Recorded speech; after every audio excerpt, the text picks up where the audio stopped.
Hello. Between time and time, we should, or you should compare the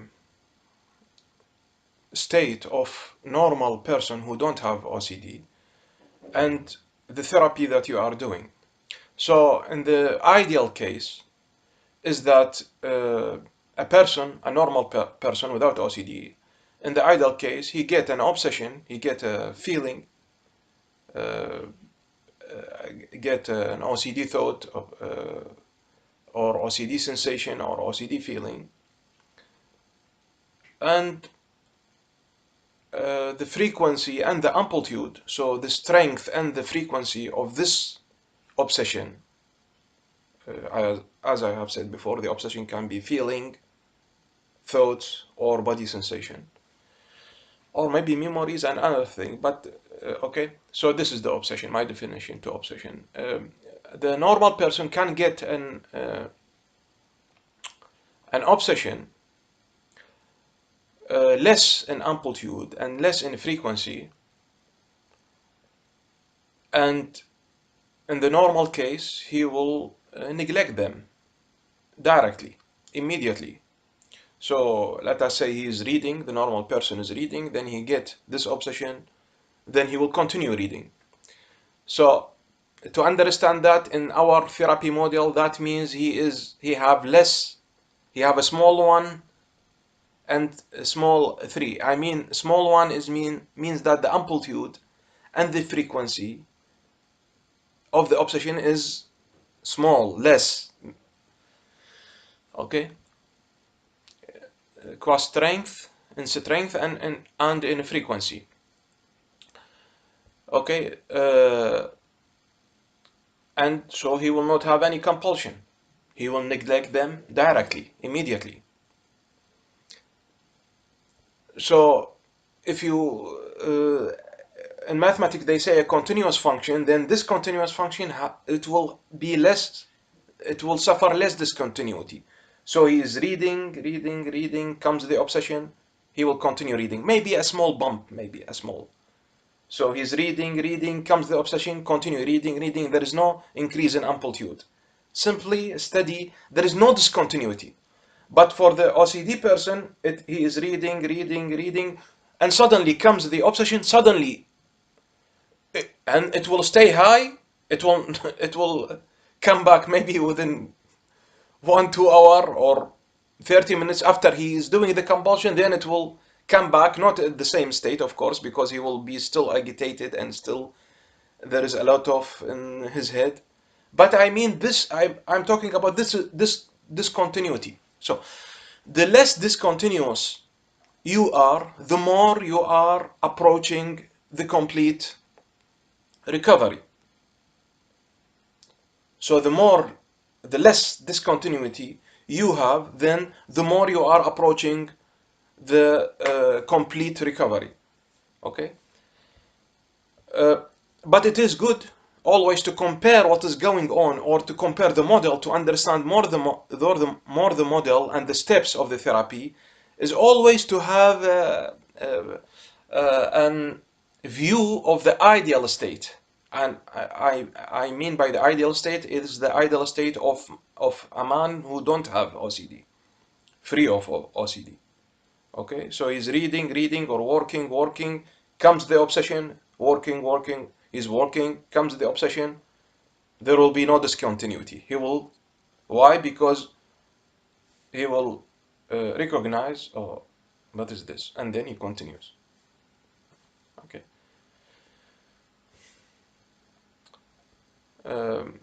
So you can compare that in step 1, step 2, and step 3, and step 4. We can say that the normal person is 1 free. So he is working, and then now he is aware. In step 1, he's aware this is a strange thought. He's aware. So step one in the therapy, relabeling. He have labeled it in some way, because he knows that, oh, this is not strange. This is not me. Okay. So one small one, and then immediately 3. He will refocus. Why I say small 1, small 3? Small 3 because he will not have to do a big effort to refocus. No, very small effort to refocus. Small 1 and then small 3. And then, okay, 1 and then 3. 1, 3, 1, 3. Very quick. 1, 3, 1, 3. Okay. But for the OCD person, a person who suffers from OCD, it will not be like that. Okay, it will be a strong one, so he recognize it. He should also have done a lot of training to recognize it. Okay, and then step 2, a little bit touching the content, looking to this obsession, and then step 3, he will go to refocus, and then step 4, he will revalue. Of course, there is in all of these steps there is a sense of also of acceptance, but okay, so we will not add it as a step, but we will say it is a general feeling, a general commitment to acceptance, that you are trained yourself in acceptance, and I have discussed that mindfulness in itself is a sort of acceptance. Refocusing is acceptance.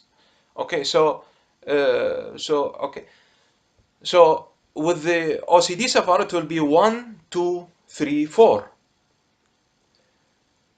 Our intention is that 1, 2, 3, 4 become 1, 3, and then a small 1, small 3. Okay, then it will be a completely 3. Then it will be completely continuous. Maybe he will recognize the obsession for milliseconds, and then he will continue. The recognition is completely zero energy, zero effort. He don't have to put a lot of energy or even a small amount of energy to recognize the obsession. The normal person, to recognize the obsession, he will not simple. He will recognize it directly, and he will refocus with a very small effort of refocusing. Very small effort. He will not put energy or small amount of energy. No, it will become like that, very smooth in continuous function, and okay, very smooth without discontinuity, like that. This is the ideal case. Okay, so it is always helpful to compare and to know the ideal person, what the ideal person behavior, what is the status, what is the status of the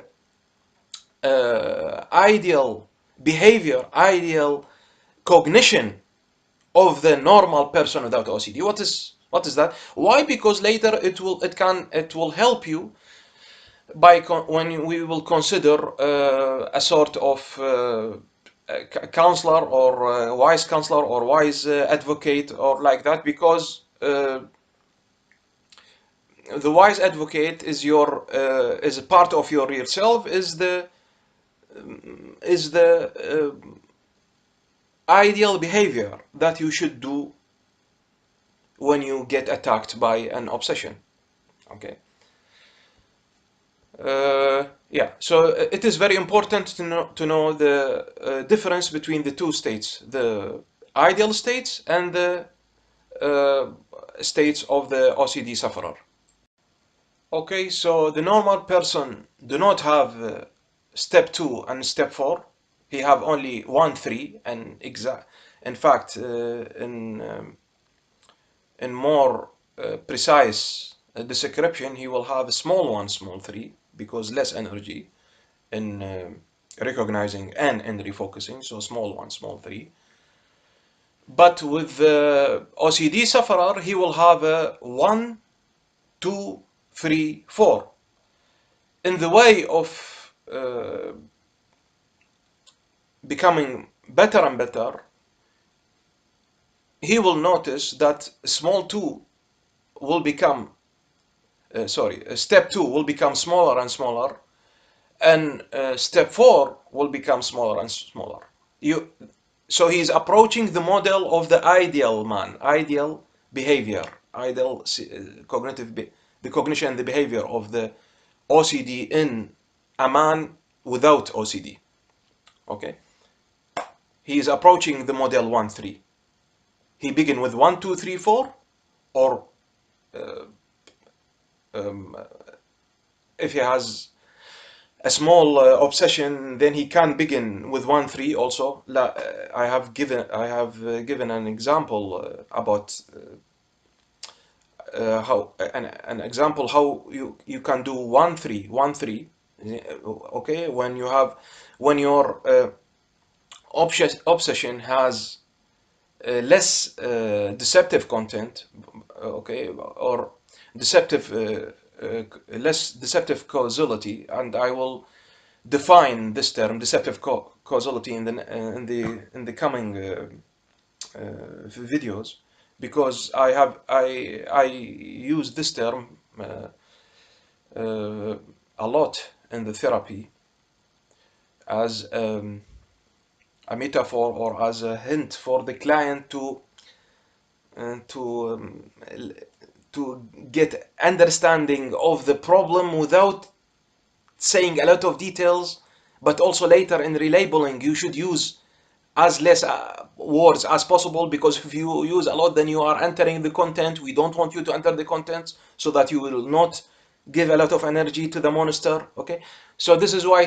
I use a specific words in the therapy to sometimes it is abbreviation so that your mind will not wander and lose track of the therapy. Okay, so it is very important that to know the difference between 1 3 and 1 2 3 4. The therapy, if you have a problem with the deceptive content, deceptive causality, that means it seems causal, but in fact it is not causal. So this is why I say deceptive causality, but I will explain it later in more details, this, because it is very important to classify the therapy and to get more in touch with the meaning of the steps therapy. So cognitive therapy in this, the more deceptive causality, the more cognitive therapy will work against you. Okay, you should use then pure behavior theory or 90% behavior theory, or okay, yeah, yes. So the therapy you will need first recognizing the obsession. That means step one in relabeling or labeling, and then step two you will a little bit reattribute and determine the distance between your real self and the content and the this is why you should a little bit touch the content in step two. And in step three you are refocusing, and in step four you are revaluing. You will say to yourself, oh look, it was nothing, it was senseless, it was this, the obsession was without meaning, and it was an obsession, and um, my refocusing was good. I should refocus again. If he comes again, I should accept that he is there and I should refocus. Okay, but the normal person, no. He will say, he will recognize and then three. 1 3 1 3. Recognize and then refocus. Recognize and refocus. You don't have to step two and then acceptance the whole time and then 1 2 3 and then 4. Okay, so he will not have to do that, because it is nothing for him.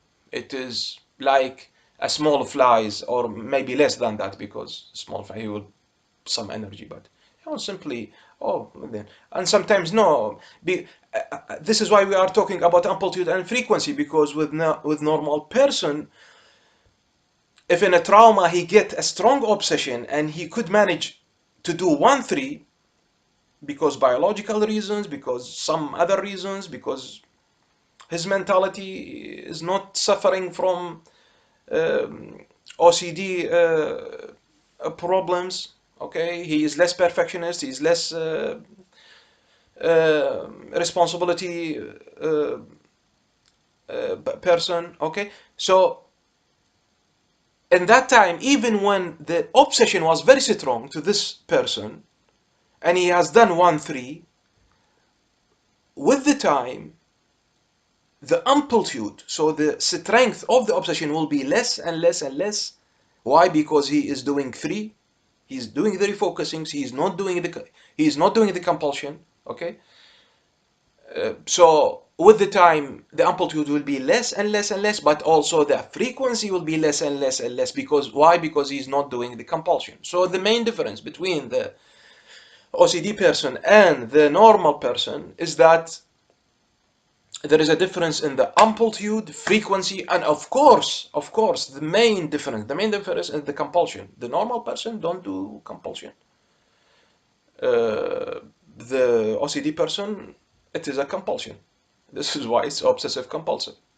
Okay, so I hope that you understand a little bit the model and how it is connected with normal person and with a person suffering from OCD, and you can get some feelings about that because now you have seen, I assume that you have seen all of these films, so now you are in a stage that I can present you with this a little bit complexity or more deeper in the working of the model. Okay, take care and bye bye.